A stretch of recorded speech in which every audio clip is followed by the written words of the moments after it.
I'm Nova Han. I'm a creative director for music festivals, stage shows, concerts, and immersive experiences around the world.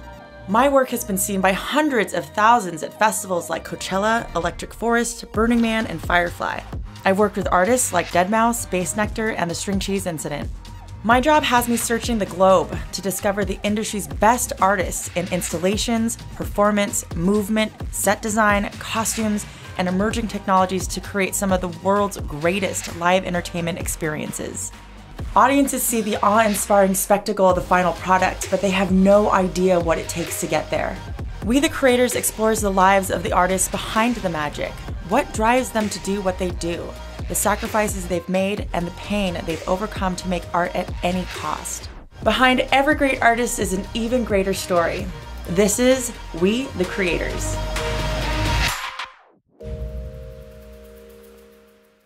Hey, and welcome to We the Creators, where our mission is to showcase the incredible artists in immersive arts and the epic journeys they took to get there. Today, we're with my friend John Morris. John is a conceptual artist who creates multi-layered installations, performances, and experiences with the intent of elevating his audience to a sublime state. His works combine technology, movement, and spatial design that beg audiences to play and interact with his works. His works have been seen at the Louvre, Cirque Du Soleil, Lady Gaga, the Metropolitan Opera, and a personal favorite, the Nine Inch Nails tour. He's also worked as a movement artist with some of the top companies out there like Fuerzabruta, Cirque Du Soleil, as we mentioned, and Diavolo Dance Theatre. John now works as a founding member and director of the Windmill Factory in New York, who are known for their experiential installations and immersive performances. He's a modern Renaissance man, a man that knows no limits. This is John Morris.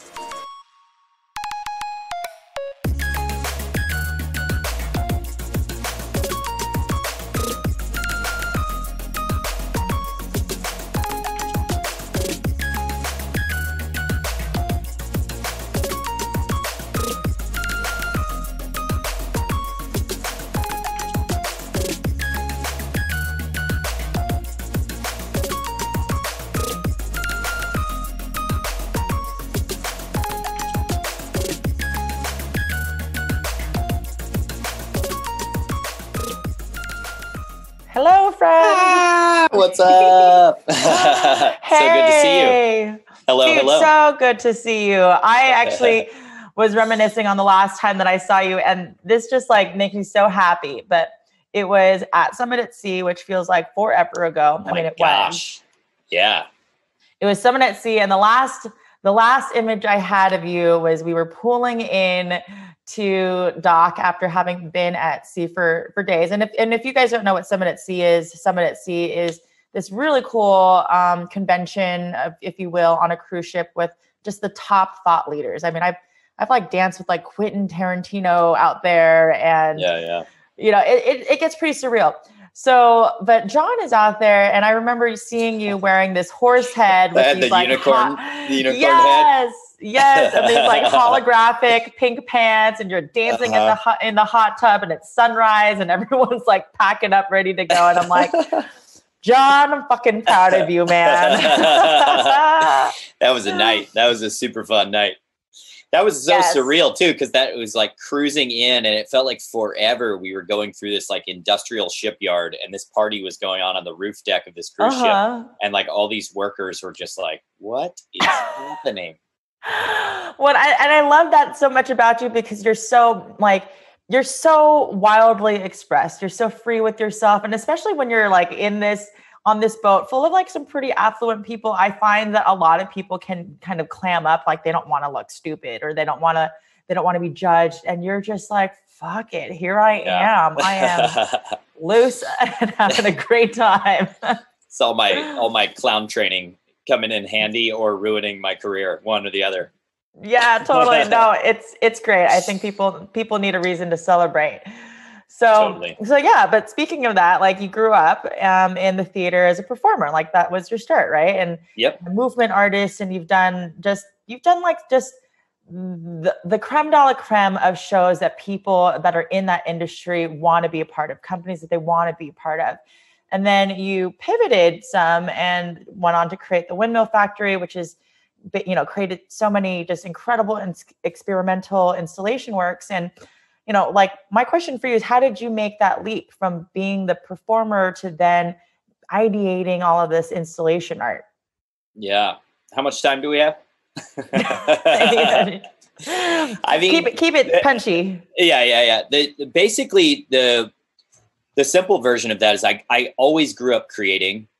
Since I was a little kid, I made haunted houses when I was like in 5th grade for our whole town, and like charged $1.50 for kids, and my brother and we gathered all of our friends and we were always making things. And the theater I found my home in the theater because of that comfort and being able to create my own shows and create my own work. And I went into physical theater because that was a much more ensemble-based, creation-based theater. And I got very lucky. I had a kind of a great athletic talent that got me a lot of roles, and a mediocre acting talent that got me in to a lot of shows, and was blessed to work with some of the top companies in physical theater, like you said, Fuerzabruta and Cirque Du Soleil. And at that point, I was still creating my own works in the theater, but every time I was creating, I was really thinking of how the space was functioning within an experience and how the audience would move through that space. And how I could shift and transform their experience in a unique way, almost like Fuerzabruta does, and that was a big inspiration in my life, was De La Guarda first and then Fuerzabruta. And so there was a time when I had gotten to the point in my career where I was working consistently and performing, and I'd moved to New York to do Fuerzabruta. And it was the first time in my life I actually had a steady acting job, and I was like working every day performing. And at that point, I was like much more inspired by living in New York City and seeing these public artworks on the street, and really inspired by people moving through public space. And so I really had a strong desire to start creating outside the walls of theater for people in the cities and for any demographic of person, and really create experiences in unknown and unexpected places rather than within the walls of the experimental theater, which is where most of my works were ending up. The ones that I was creating. And I'll never forget the last show that I created was called Atomic City. And it was about my hometown of Oak Ridge, Tennessee, where the atomic bomb was created. And it was like this amalgamation of it was like 4 Danish dancers, 2 Swedish musicians, 1 Guatemalan clown, and myself. And it was so art house, so arty. And the audience, I remember looking out, I was performing in it and directing it, and looking out at the audience, and they looked so bored. And I was like, what am I doing? What? This is not. That does not sound like a recipe for boredom. A Guatemalan clown, come on. Right. And that's where I was like, this is not the right house for my work. And I'm feeling too confined in these walls. And I'm also feeling like the audience that I'm trying to reach, I'm trying to do something that doesn't feel me. It felt like I was trying to create for this kind of academic self that everybody kind of wanted me to be, not the playful, mischievous, more puck creature that I am. And so, and I really wanted to create for a more diverse audience too, and not just like the experimental theater audience. And so, long story short, I just started trying to make installations. And during my days, I started applying for grants.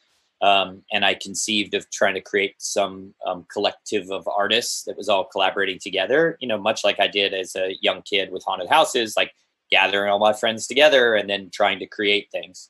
And I got lucky enough to find a loft in Williamsburg, Brooklyn, about 12 years ago before it got too crazy. And that space became the Windmill Factory and became this kind of central hub. It's where I am now. It's our home now. And it really, it created a center for people to come together and not only play and, put on unicorn heads and dance till, dawn, but also create together. And that was 2009 in the spring. And that was the year we all kind of collectively, a bunch of Fuerzabruta people and a bunch of other aerialists came together to create the Wedge at Burning Man. And that was our first big project. And I love that you're talking about this kind of like beginning phase, because there's always this, I think, fear for people who have these dreams. They want to pull it together, but there is that hump of how do you how do you get the funds? How do you justify people spending all of this time and energy into something that you don't know how to afford yet? Like, how did you get over that hump? Was it just that you were compelling enough to really, get people invested in the dream, and we were all young enough and they just went balls to the wall and didn't understand how the money was going to come, and it kind of grew organically from there? Or did you go the startup route and look for investors because now you guys are doing amazing installations with expensive technology? Like, how do you grow to that? Slowly, I guess, is the quick answer. There's a couple, there were a couple key things that I think that really happened.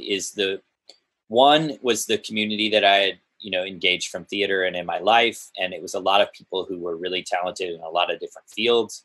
The Burning Man community was also a big part of that, as people like wanting to gift and wanting to have this gift economy. And then I think that community also wanted to rally around projects with meaning. And I wanted to create projects with meaning. The first big project we did in New York City was a project called Reflecting the Stars, which was recreating the night sky on the Hudson River, calling awareness to the pollution we have in our cities and that we can't see this night sky any longer. And it was a heartfelt public art installation that we were able to rally a lot of people who wanted to commit time and energy to that, and then a lot of resources that we could crowdsource and kind of crowdfund for that.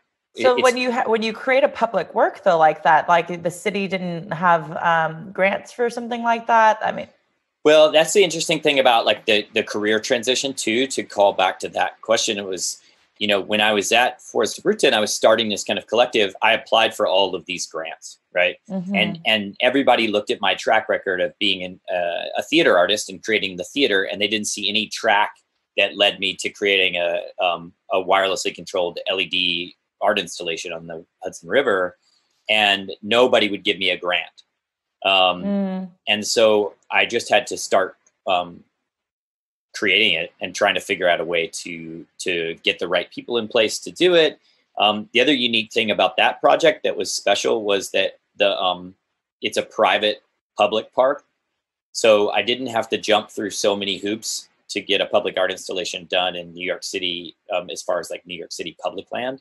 It was the Hudson River Park Trust, and I was able to get a meeting with them through friends and then have a direct conversation about what we were trying to do, and skip a lot of the bureaucracy that you would have to do in a true public New York City park. So you scrapped it together. You muscled making that into existence by getting people enrolled into the vision, asking people to donate time and energy. I mean, did you get sponsors because you guys had all of those solar paneled lights? I mean, that was technology, and there was a higher level of it. Yeah, and the technology didn't exist. Nobody made a solar powered wireless LED light that was waterproof, that could sustain brackish water in the Hudson River, they were all going underwater with the tides. It was completely scrappy DIY. How can we do this? We got sponsorships for constellations. So there were constellations that you could push on the plaque. And then those were sponsored by companies who would come in for merely like $2,000 to $5,000. And then we had people who sponsored stars for as little as $100, where they could dedicate a star to a loved one. We had, I applied for so many grants. It took us eventually, I think the budget ended up being about $25,000 to do it total. When I originally budgeted it out, it was like, I think $350,000, what it should have been. So it was like $25,000 in actual cash that we were able to pull in to make it happen. And all of the labor was just out of love and generosity to make something great. And I think that, there's the other key element that I think is really key for young creators out there is, for me, I found at the time when I moved into this loft, I got very lucky to find a partner who matched my dreamer creative side with a more business side, experiential advertising side. And that's Anna Constantino, who founded the Windmill Factory with me. And when I was telling her of these crazy projects like Reflecting the Stars and the Wedge and these different things, she was like, we can totally get money for those projects. And we didn't actually start getting money for those projects But her faith that we could get money started us on a different direction of trying, like, forget the grants. We're going to go for advertising budgets. We're going to go for, city funding. We're going to see if we can get in a different direction, because those are where the real money is. And that's where we can start to really play. And that's what's happened over the years at Windmill Factory, is we've gotten enough work under our belt that we've been able to grow to the point that we can have, we can create really awesome projects with really good budgets. Wow. I love that. I love that so much, because I feel like that is exactly the tenacious spirit that it takes to get to where you've been able to grow your company, to where we've seen kind of our other friends grow. It's like, there is no magic pamphlet to this. There is no explicative of like, this is how you do it. This is, it's just like, you are what you do. So if you want to be an installation artist, just fucking do it. And don't wait for anybody to give you permission. Don't wait for the keys to the castle. Don't wait till every roadblock has been lifted before you go. You just fucking go and you do it to whatever level that you can accomplish. Yeah. And you grow from that. Yeah. And I think that the key for me too, is that I'm quite easily bored. I am. And every project, that's one of the reasons why our work is so varied at Windmill Factory, is because we do have this belief that we can do anything, for better or worse, and if we would have, like the grants say, if we would have picked like one track and really gone for it, our company would be a totally different thing. And we've never gone for the money. We've had many opportunities over the years to just go for the money.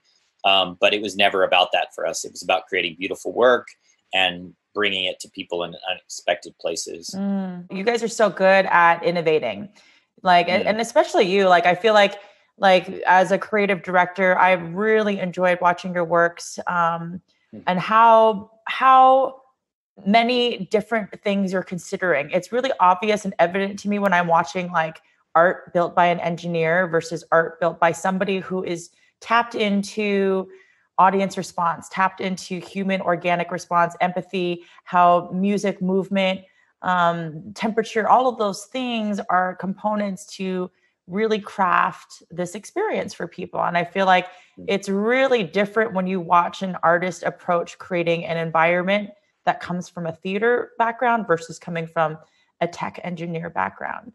Yeah. Which is cool. So but all that, you're constantly, of course. And thank you. I've really learned a lot and enjoyed watching your pieces. And, I'd actually be curious to know from your perspective, what do you feel like is one of your most ambitious pieces to date? There've been so many that I've thought oh yeah, this is going to be easy. And then it's like a very simple idea, like a Reflecting the Stars, where you're like, oh, we're just going to put lights on those posts out in the Hudson. And then all of a sudden it's 2.5 years later, you've invented a new technology, and it's like you're hustling as much as possible. The most recent one I think was quite ambitious that we're still in the running for, which is called the Infinite Hotel, which is essentially trying to create a feature film live with the audience as both members of the performance and part of the show, but also the camera moving through an immersive audience while you're actually following a narrative of 5 characters who are interconnected by music over time, space and time. Wow. And we did that last year as a prototype in the Prototype Festival. But really it's that piece is about trying to create a completely new genre of filmmaking. That really is an immersive, simultaneously live experience where the live audience is watching one way of the storytelling unfolding. And then each night that film goes to Netflix or another, series. And then that is a totally different way to watch the film. Wait, so let me see if I get this right. So you are following 5 characters. Are the cameras following, the storyline of one camera per character and also getting the audience response? You could very much do it that way. What we chose to do is a one take. So it was a one take film. When it starts, it's one camera that traverses the entire scenography and the flow of the show, with the audience moving with the camera. And then it's that take goes and just gets color corrected and then loaded to the web. And then people have an access code to view that version of the film, which should ideally, it should be different every night, depending on who is in the audience. Interesting. And would the audience be playing a part, like characters in the film, kind of like how Sleep No More? I mean, the audience is pretty much a part of the experience as well. Yeah. The audience plays a similar role to Sleep No More in that they're omnipresent throughout. As in our piece, they're more like ghosts that are kind of moving throughout this world, and they're referenced and they're there. But then also select individuals will step forth and play key plug-in roles that would be like kind of cameos within the piece. And then eventually, building to the point where you could get various people that you could rehearse a little bit right before the show and then drop in would be ideal. Wow. And are you approaching this like you did with the Hudson River piece, where it's like, this is, an idea, and now you run out and found the people that were going to partner with you, sponsor it, give you grants? Are you kind of pulling that all in together yourself?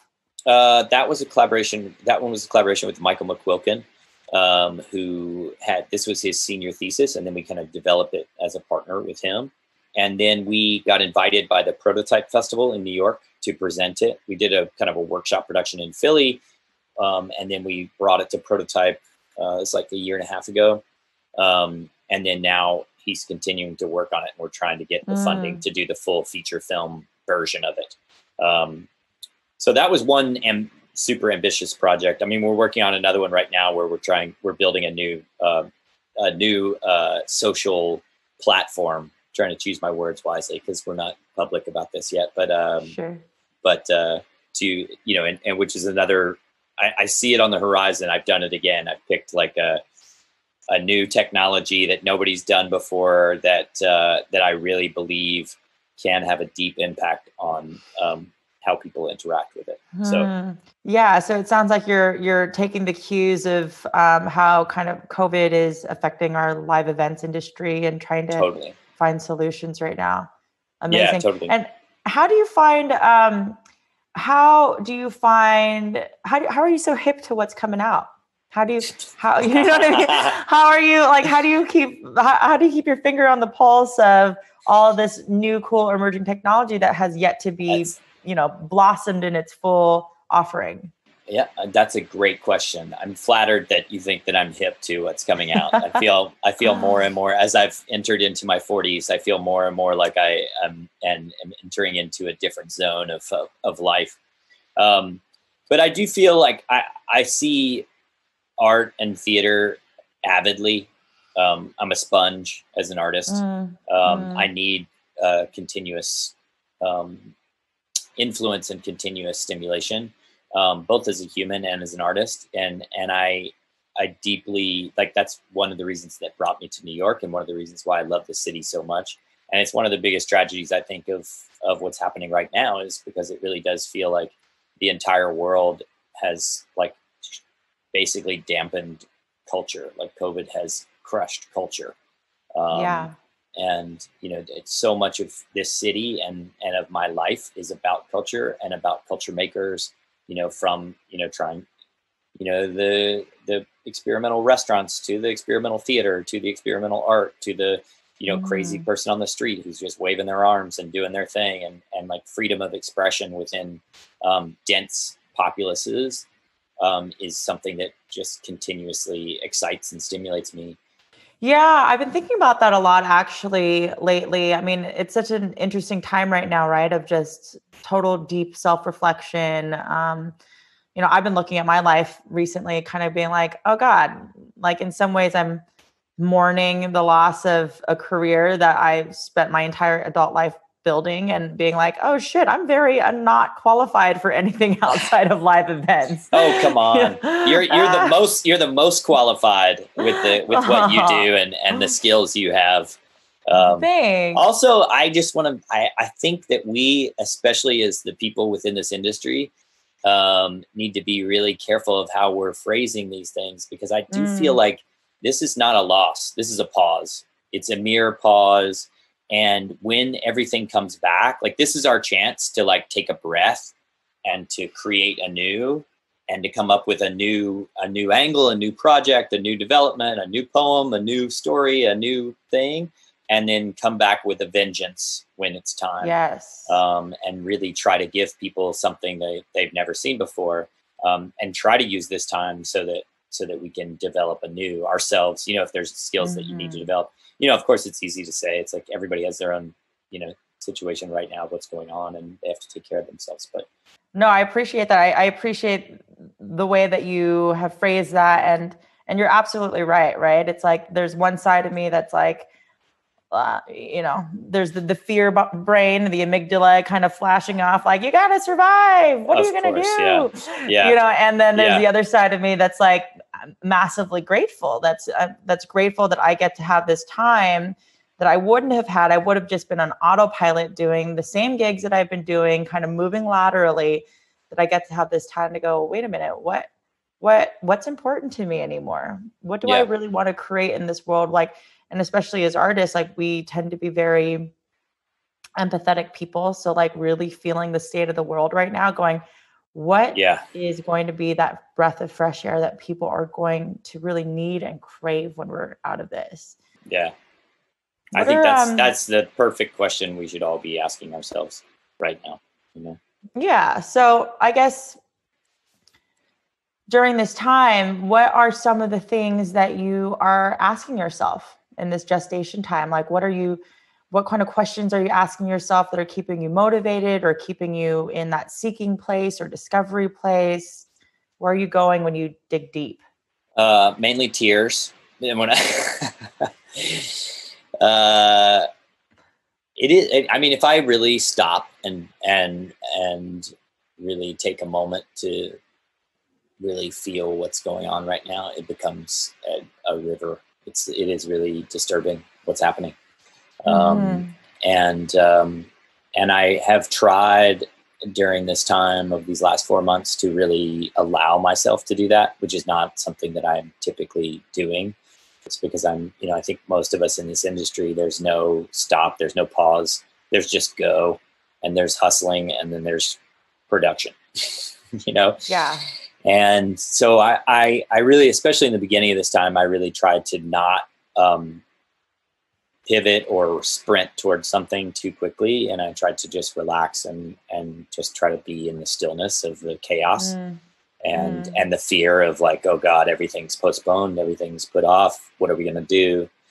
And I just tried to sit with that. And I think, you know, and just feel it. I did a lot of writing, I did a lot of reading, and then I found something that I really am excited about, and that's what's driving me daily these days. Which I hope, you know, what we're hoping to do now is to create a better, healthier online digital gathering option. Which I think, because what makes me so nervous about this time, you know, in addition to the cultural institutions shutting down, it's that what's happening to all the conversations that are not being had on, you know, at the bars, at the restaurants, after the theater, at the art gallery, at the festival, at the conference, you know, and the social tools we have online are quite limiting. You know, everybody's been to Zoom birthday parties and how hellish they are. It's like so awkward. Can we like all make a pact that we're not doing Zoom birthday parties? Yeah, can we not do it? Let's not do it. It's not fun. We'll just call your friend. You see them on the Zoom, keep the Zoom open. You go, oh, I'm going to talk to that person. Just call them. So I would rather go back to like the 80s party line on the landline. Do you remember that? There we go. God, we should somebody should put the party line back in effect. Party line, yeah. Yes. COVID-19 party line. That's what we need. That's brilliant. Oh man. Take it back to analog. Yeah. But I think that's where I'm driving most of my, this new project that we're creating is all about trying to create something that makes that fluidity of conversation, brings as much of that liveness to online space, and to really create a healthy, new town hall online, you know, that is not stealing your data, that is not, blasting advertising at you, you know, because we have to be really careful, as all of us have been driven online for these digital spaces, which are not designed for our health No, and it's not. And the thing, what makes me freaked out is that though these are solutions, and I can see the value in them, that they should not be treated as substitutions for true human interaction. Like we are animals of this earth. We need so much more than just data being talked at us through the interwebs. Like we need actual physical touch. We need to embrace each other in joy and catharsis. We need it like we need water and oxygen. And my hope is that it, like anything else, is an avenue to make another kind of connection, but it's not a substitute. Totally. But I think what we're going to see coming out of this is like, has everybody's been forced to, explore what this metaverse is going to become, soon as technology evolves. We're getting a window into the potential of the hybrid that's going to come out of this time, where, I think that there's going to be a lot of options when we come out of this time where people are going to choose to go, to the concert or the festival, and then they're going to choose to not do it and go online and witness it in a different way. And I just hope we can build those tools that are the alternative, that are exciting in a different way online than the reality. Kind of like what we're trying to do with Infinite Hotel, is have a story that's told in two different ways. One is the digital film that you're witnessing, and that's one view of the story where you get one viewpoint of how the narrative unfolds. And the other is the liveness, which has the touch and the physical connection and the humanity. And it's a different story that you see in a different way. Are you, and going back to like people kind of moving into this digital realm, I feel like it's almost like the space race right now. If like, right? Don't you feel like all these teams are like quickly trying to develop their platform to be the next, have you seen anyone doing a particularly good job? Not yet. It's going to be you. I have pretty high standard. I have pretty high standards. I don't know. I mean, we're coming at it in one angle, and I think it's gonna. I hope it'll help a lot of people. No idea if it's. I'm sure that I am very excited though, because I think that is you nailed it. Like the space race, it does feel like that. It feels like all these. I even feel it in I have a lot of anxiety of my daily life, thinking like, oh, somebody's going to come out with the thing right before we come out with the thing, you know, and then like, it's that whole startup mentality, that where you're just like, oh God. You're like, we got to be first to market. And I'm like, no. Just create, just relax. Yeah. There's so much room out there in digital space for so many different things. And I think that it's such a ripe time for artists to have time, if they do have the resources and the time to take the breath and create something and really bring it with their singular vision. It is like the space race. It was so exciting, and everybody, it was a competition as a driver. And this global pandemic is a spark in many ways. Absolutely. What do you think is like a spark that you've personally had in your life that like really drove you to take this path? Like, just like how we're in this pandemic and there's, this is the time where people are asking these deeper questions of themselves. I find, there's a whole other side of me, just FYI, that I'm like, I'm going back to acting, which is just hilarious. I'm like, sure. Let me just pick a whole nother line of work that is just as reliable. Yeah, right. Yeah. That's what I was like. I always think about my life as like, I try to pick the most obscure, odd thing and then try to make a career of it. Like that's been basically my life is like, don't pick acting, pick experimental, physical, interactive theater acting. Totally. Don't go into like, I don't know, art installation. Go into like public, interactive, technology driven, totally festivals. Let me go for the hardest thing possible. Most obscure, weird sub niche. So when everybody asks you what you do, you're like, well, I do this and that and this and that. The spark, something. Well, just like a time in your life that, if you could recall a time that really beckoned you to step forward into this line of work, or maybe it was, a crisis moment.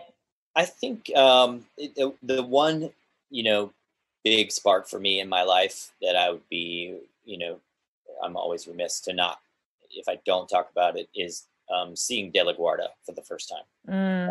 And that show, that was the first show by the creators of Fuerzabruta. And I was a young acting student in a summer program in college from Tennessee. I was at the University of the South, my first time in a big city, and I was studying at the Michael Howard Studios in this like Stanislavski-based, very method acting program. And then the movement teacher was like, "Oh, we're going to see the show tonight. You should come. It's really great. It's supposed to be awesome." And we saw this show, and it kind of blew my mind of what theater could be. Because it was the entire, it was everything that Antonin Artaud writes about theater. It was like the walls came to life. The actors were athletes of emotion. They were like flipping between like aggressive, like, you know, party animals, and then like dance, you know, wonderkins. And it was so visceral and so cerebral at the same time. And all of the images that were being created were both extremely violent and aggressive, but so poetic and beautiful at the same time. And it really hit this juxtaposition of like, where you really at different times during the show didn't know whether to run for the hills or cry, you know, and hug the performers. And that experience, when I saw that show, I was like, theater can be this. That's what I want to do. I want to make theater like that. I want to make people feel like that. I want to feel like that.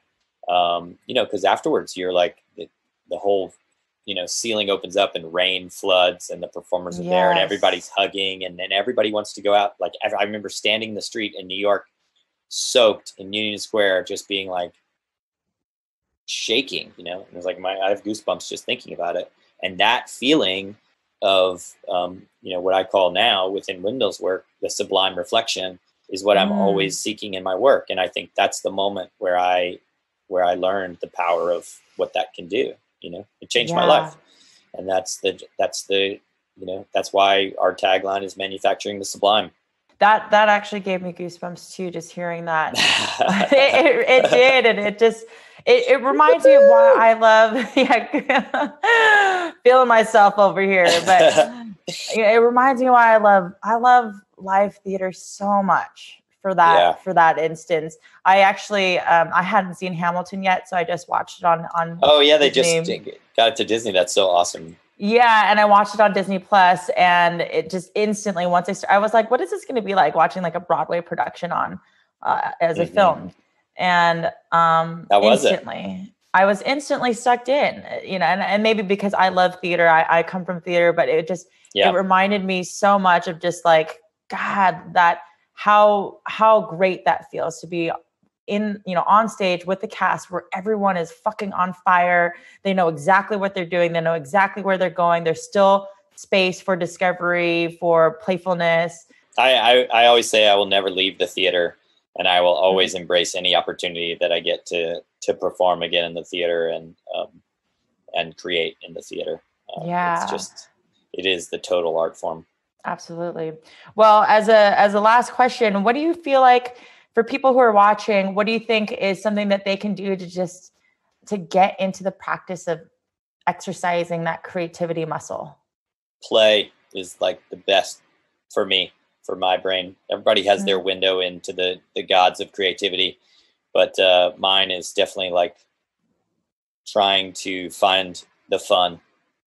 You know, if I'm not having fun, then the audience is not going to have fun. And if the people on the project are not having fun, then what are we doing? And I think that, you know, cultivating play in your normal life, you know, like the memory we have of being on that roof and, you know, being stupid, you know, and if you can't, that's how I find my inspiration. And that's how I think a lot of our work resonates because of that. And I think that, you know, for me, it all stems from this, you know, very aggressive French clown, Philippe Gaulier, that I trained with, who was very adamant about cultivating your play. And if you're not, you know, playing on stage and you don't establish a relationship with the audience where you can, you know, have a playful dynamic with them, then there's death in the theater. Like, you might as well not even be there. And so I think that's a lot of what, you know, people feel with our work, and with my work in particular, is that kind of aggressive play where I'm inviting you to interact, to climb, to slide, to, you know, do something that really feels good, you know, and hopefully, you know, not only, and I say play, not it can be interpreted as trivial, but, you know, Philippe Gaulier always said, you know, play, like, he said,